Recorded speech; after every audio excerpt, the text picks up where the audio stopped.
Well now, what are we doing here?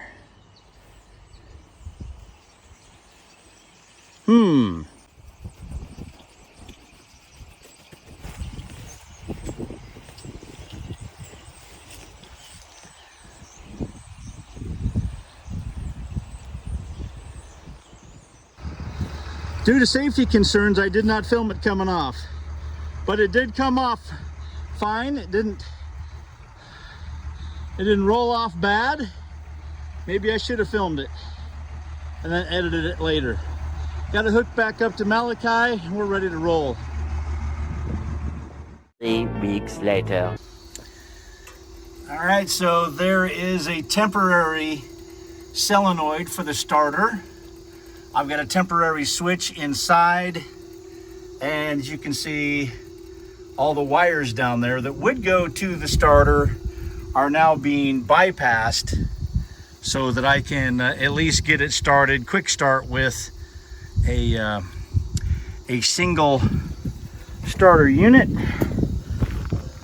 or a 3-position switch.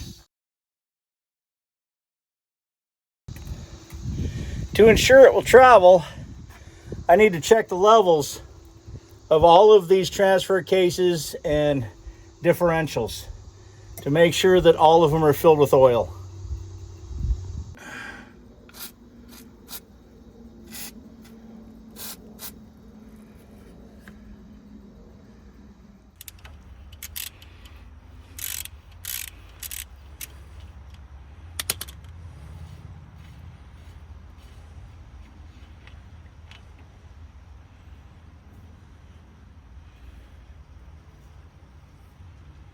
Nothing.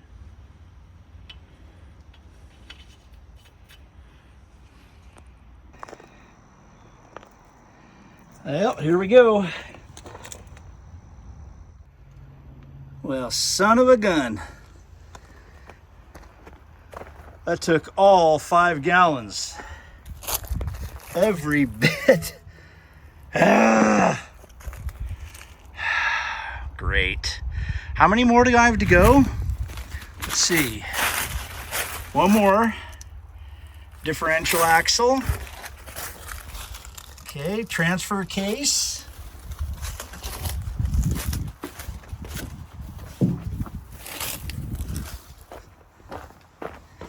And another.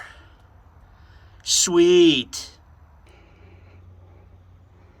Well, here's the second axle. This one has its own pump. It's kind of cool, actually. So let's see what we got in this one. Whoops.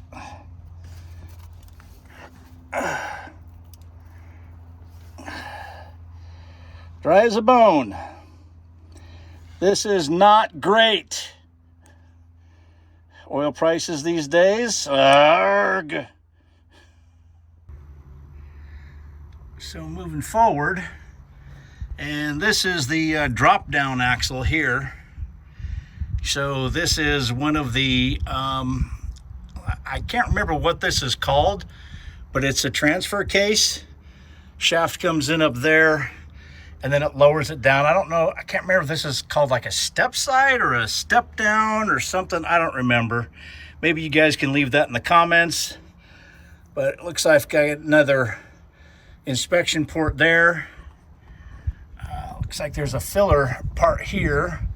And there's a couple of other on the other side. I think those are just, I'm not sure. Totally not sure. But I'm hoping that this is at least somewhat full.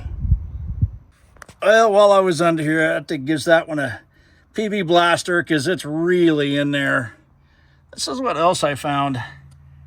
Hey, that is mint. That is mint right there.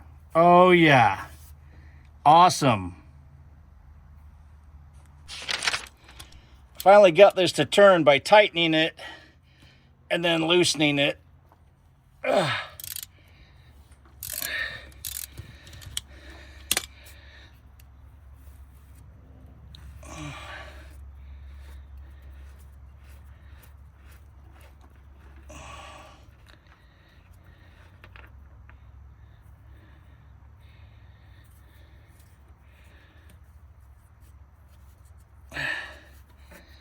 Nothing.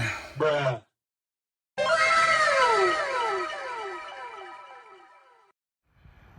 Well, all the rest of them have been bone dry. This is the rear of the front axle.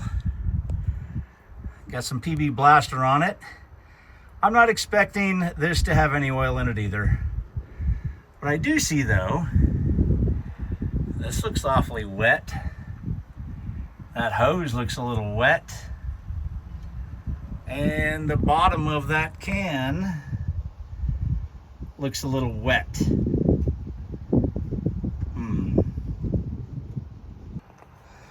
I almost did not get that one out. Based on the miles on this truck, 8,800, I would say this was put in the factory. But doggone, guys, it's just a filler plug. All right, let's fill her up.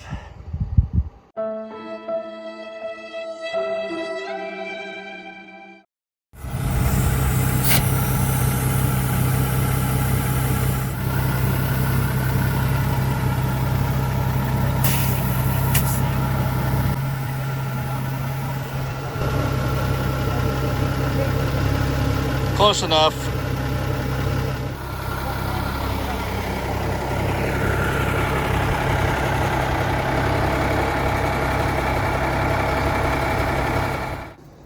Well, this is about the 6th time, maybe 7th time I've been out here working on the truck, and I think I can get it to start now. I'm pretty sure.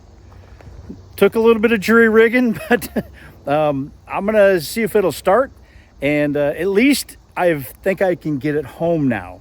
And then I can figure out all the wiring for the alternator and all the rest of that kind of stuff. But the goal is just to get it home. If you're wondering how I got this thing to move and wake up this transmission, it's not really a mystery, or actually it is a mystery. Let me share that with you. You take this line off and you put about 2 ounces of mystery oil down in there. You lift it up so it doesn't just pour back into the tank. You have to lift it up and slowly get it all the way. I know it's dark.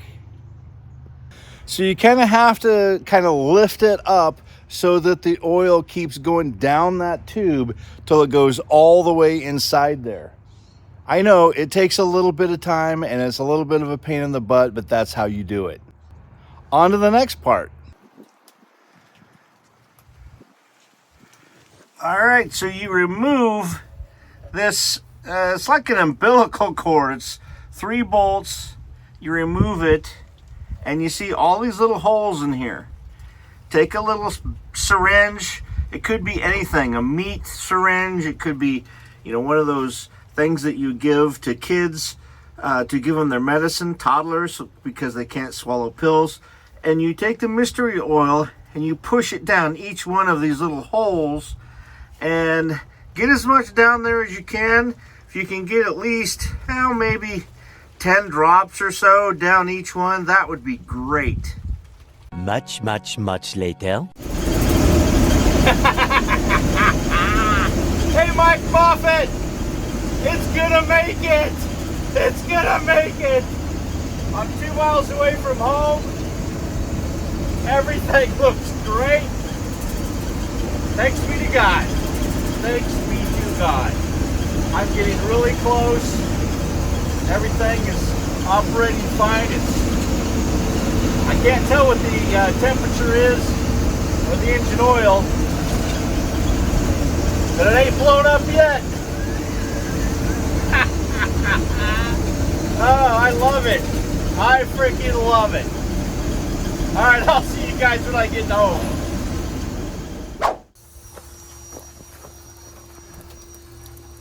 Okay, antifreeze. Mostly water. I kind of suspected that the radiator had an issue, but I have a spare radiator, so should be okay.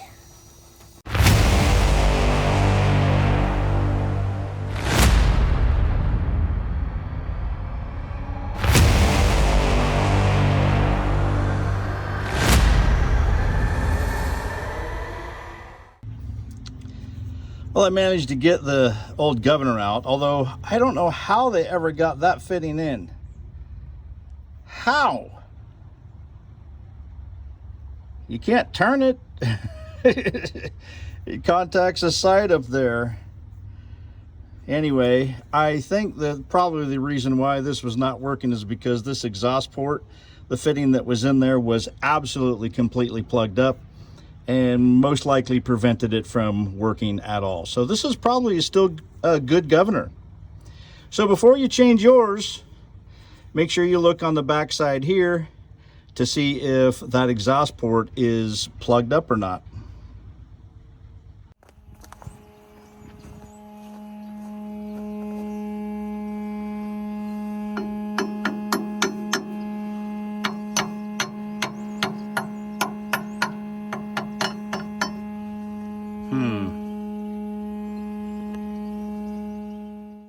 Hey guys, thanks for coming with on this epic adventure of this really cool and I think dare say a little bit rare rig. I just love it. It's really kind of fun and cool. I've got a bunch of airlines that I'm going to be replacing, whole spool of 100 feet of 1/2-inch line, and we're also going to be doing some electrical work. It just needs to have things a little bit put back together so that the power distribution center is working, those relays are working, and I can actually get headlights and taillights. Wouldn't that be amazing? Until next time, I'm Dave Anderson signing out. You guys be safe out there, and God bless. This time I brought out the big gun.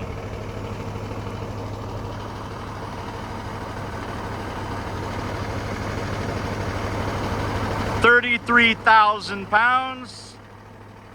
400 horsepower, 1,150 foot-pounds of torque.